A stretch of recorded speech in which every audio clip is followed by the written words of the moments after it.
इस सूत्र पर आधारित है पूरी की पूरी प्रश्नावली। इसमें 1 से लगाकर 6 तक मैंने आपको क्वेश्चन दिए थे, इसमें से 2 क्वेश्चन मैंने आपको करवाए थे, वह 2 क्वेश्चन आपको समझ में आ गए होंगे। अब जो 7 से लगाकर आगे वाले जो सवाल है उसके बारे में मैं आपको बताने जा रहा हूं। तो सर्वप्रथम मैं 7वां सवाल लेने जा रहा हूं।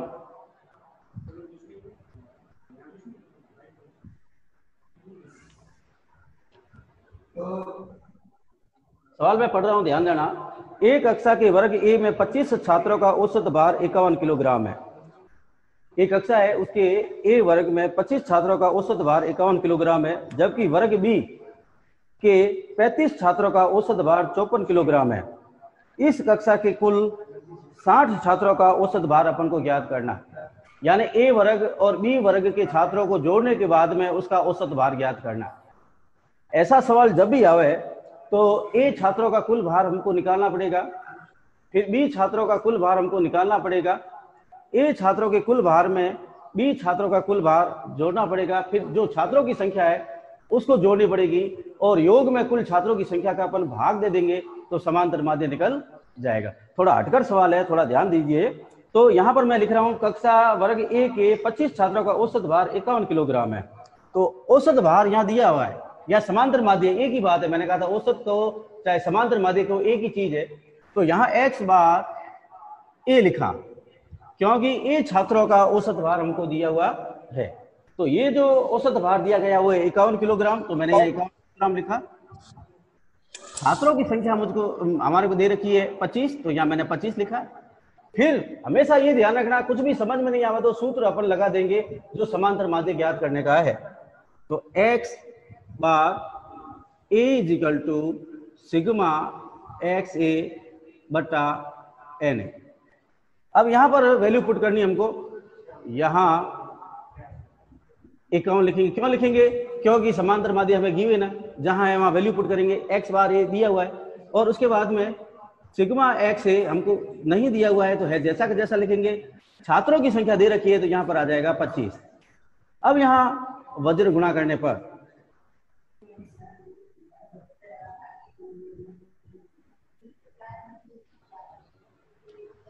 तो वज्र गुणा करेंगे तो सिग्मा एक्स ए क्यों होगा? इसका 1 से गुणा करेंगे सेम आएगा, फिर 51 का 25 से गुणा हो जाएगा, 25 इंटू 51 सिग्मा एक्स ए। तो ए छात्रों का कुल भार निकलेगा, यहाँ 25 का 51 से गुणा करेंगे, 25 से कम हासिल के 2, 125 और 2 कितने हो गए? 127। ये ए छात्रों, ए कक्षा में जो छात्र है 25, उनका कुल भार आ गया। इसी प्रकार ये का ये प्रोसेस कक्षा बी में जो छात्र है उनके लिए करना है। तो x बार यहां दिया गया है, बी कक्षा के छात्रों का औसत भार दिया गया है, एन बी छात्रों की संख्या भी हमको दे रखी है, तो यहां वैल्यू पुट करेंगे।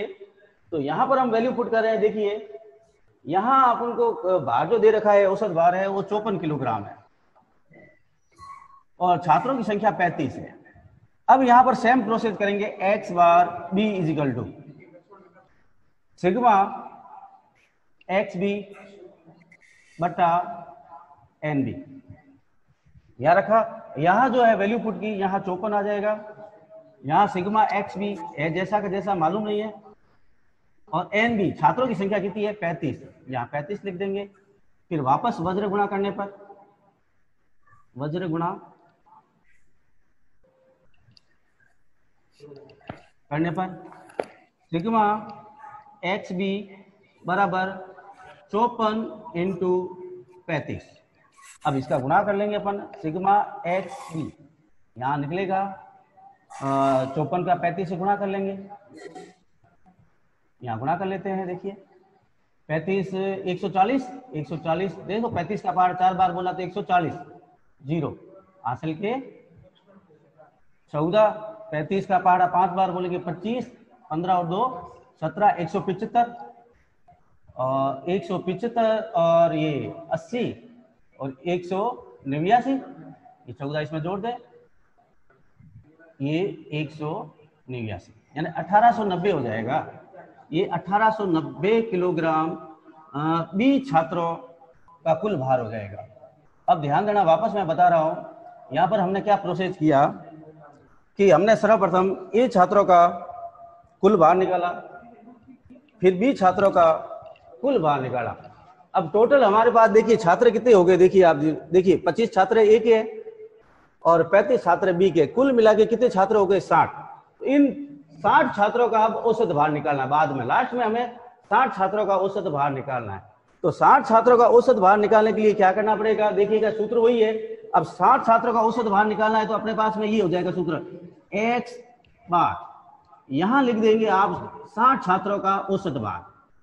अब 60 छात्रों का औसत भार निकालना है तो सिग्मा एक्स ए यानी ए छात्रों का कुल भार plus sigma x b b छात्रों का कुल भार बटा कुल छात्र यानी 60 छात्र, इसका भाग इसके अंदर दे देंगे तो 60 छात्रों का औसत भार निकल जाएगा।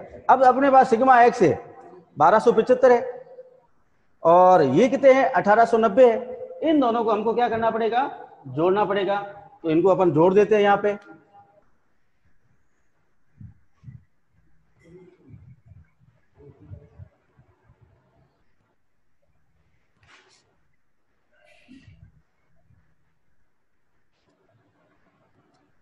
बारह सौ 75 प्लस 1890 और बटा 60। अब इसकी जोड़ कर लेते हैं। x बार 60 बराबर ये 5 जोड़ेंगे 0 और 5 और 7 और 9 जोड़ेंगे 16 और ये 11 2 3 3165। ठीक है, इसमें 60 का अपन भाग दे देंगे, 0 5 और ये 7 16 ये 11 और ये 3। अब इसके अंदर इसका भाग दे देंगे, इसको सरल करेंगे तो हमारा उत्तर निकल आ जाएगा। देखिए 5 और 6 11, 11 और 12 और 12 और 3 15 और नीचे भी 15, ऊपर अंकों का योग 15 हो रहा है और यहाँ 3 से ऊपर नीचे अपन काट सकते हैं। तो 3 से ऊपर नीचे इसको काट लेते हैं। 3 एकम 3, यहाँ भाग टूटेगा 5 3 15, 1 5 3 15, 3 एकम 3, 3 दूनी 6। तो ऊपर बच जाएगा 1055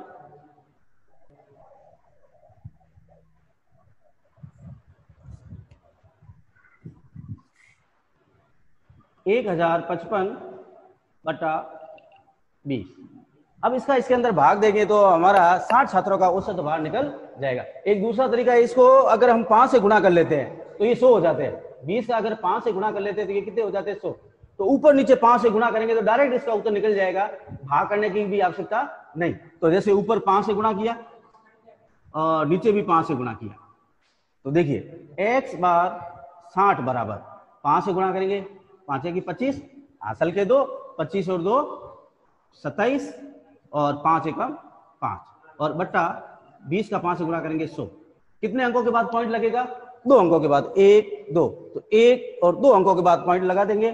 तो x बार 60 बराबर 52.75 किलोग्राम, इस प्रकार 60 छात्रों का औसत भार निकल जाएगा। तो इस प्रकार ये उत्तर निकल जाएगा। तो सर्वप्रथम हमने क्या किया, ए छात्रों का कुल भार निकाला, फिर हमने बी छात्रों का कुल भार निकाला, फिर 60 छात्रों का औसत भार निकालने के लिए ए छात्रों का कुल भार बी छात्रों का कुल भार दोनों को जोड़ा।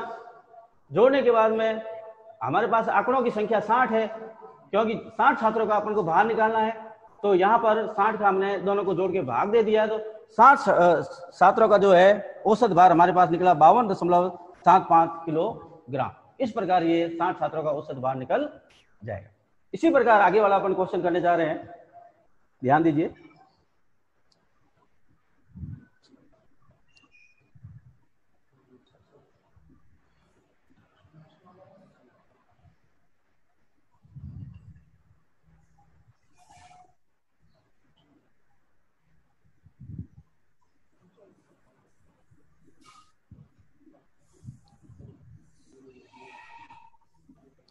मैं देखिए इस सवाल करने से पहले देखिए, अगर अपन को 5 व्यक्तियों का कुल आय दे रखी है या 5 आंकड़ों का कुछ न कुछ दिया हुआ है हिसाब किताब, और उसमें से 4 आंकड़ों का हिसाब दिया गया है, मान लो एक आंकड़ा यहाँ छूट गया, तो आंकड़ा जो बचा हुआ ज्ञात करना है। तो अपन को क्या करना है कि 5 आंकड़ों का योग ज्ञात करना पड़ेगा पहले, फिर 4 आंकड़ों का योग ज्ञात करना पड़ेगा।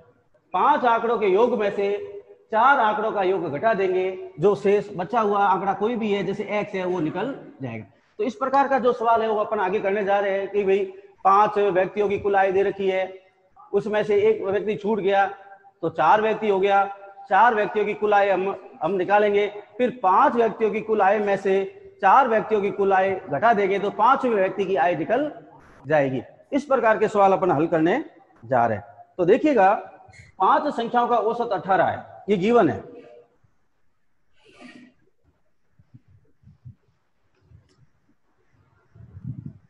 पांच संख्याओं का औसत हमें गिवन है, तो 5 संख्याओं का औसत गिवन है, तो हमें देखो औसत दिया हुआ है 5 संख्याओं का, तो वही है, यहां मैं x बार लिख देता हूं। 5 संख्याओं का औसत गिवन है, हमें 5 संख्याओं का औसत गिवन है 18 है,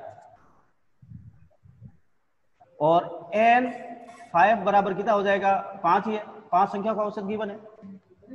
तो 5 संख्याओं का कुल योग निकाल देंगे, 5 संख्याओं का योग निकालेंगे, तो यहां पर अपना जो सूत्र है इस प्रकार लगेगा, x बार 5 बराबर सिग्मा x 5 बटा n 5, ऐसा लिख सकते हैं, सिंबल है, ये सूत्र वही है, x बार बराबर सिग्मा x बटा n ही है। 5 लिखा है कि 5 आंकड़ों का हमें औसत दे रखा है, तो 5 आंकड़ों का हिसाब लिखा है यहाँ, तो यहां पर 18 लिख दिया, यहां सिग्मा x 5 है जैसा का जैसा लिखा, यहां संख्या कितनी है 5। अब यहां वज्र गुणा करने पर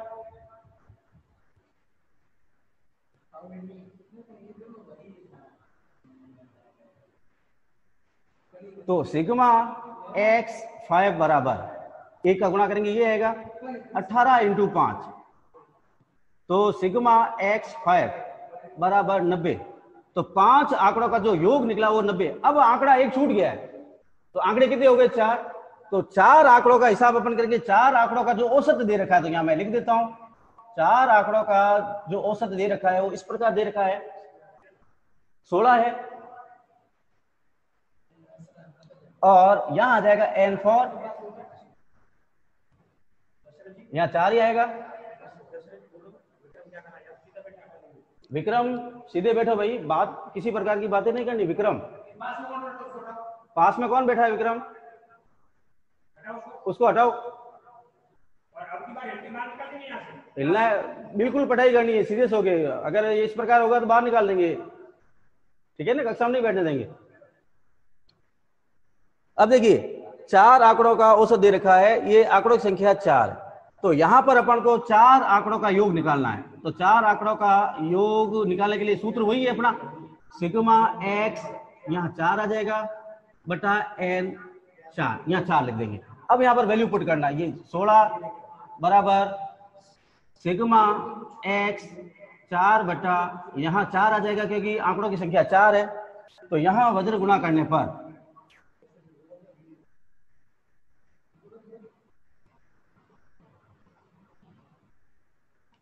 वज्र गुणा करेंगे तो देखिए सिग्मा x4 बराबर 16 इंटू 4, तो सिग्मा x4 बराबर 64। तो अब देखिए यहां पर देखिए 5 आंकड़ों का योग 90 आया, 4 आंकड़ों का योग आया है 64, 5 आंकड़ों के योग में से 4 आंकड़ों का योग अगर घटा देंगे, जो छूटा हुआ आंकड़ा है उसका मान निकल जाएगा। तो यहां हम लिख सकते हैं जो हटाई गई संख्या है उसका मान क्या होगा, तो हटाई गई संख्या का मान ध्यान दीजिए, यहां मैं लिख रहा हूं हटाई गई संख्या का मान,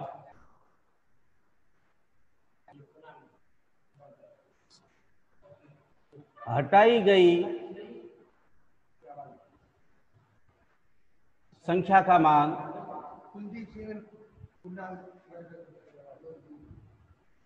5 आंकड़ों के कुल योग में से 5 आंकड़ों का योग है सिग्मा x5 माइनस सिग्मा 4 आंकड़ों का योग घटा देंगे, तो 5 आंकड़ों का योग आया 90, 4 आंकड़ों का योग आया है 64, इसको अपन घटा देंगे, 10 में से 4 गए 6, 8 में से 6 गई 2, तो इस प्रकार यह आपका जो है जो छूटी हुई संख्या थी वो 26 है, छूटी हुई संख्या क्या है 26 है, वो निकल जाएगी। तो इसको मैं वापस समझा रहा हूं, ध्यान दीजिए, कभी भी ऐसा सवाल जब भी आवे कि भी 5 आंकड़े दे रखे हैं, फिर उसमें से एक आंकड़ा छूट गया, 4 आंकड़े हो गए, तो 5 आंकड़ों का कुल योग निकालेंगे, फिर 4 आंकड़ों का कुल योग निकालेंगे, 5 आंकड़ों के योग में से 4 आंकड़ों का योग अपन घटा देंगे तो जो पीछे जो छूटा हुआ आंकड़ा है वो आंकड़े का मान निकल जाएगा या छूटी हुई संख्या का मान निकल जाएगा। तो इस प्रकार ये ध्यान देने वाली बात है, थोड़ा हटकर सवाल था इसीलिए वो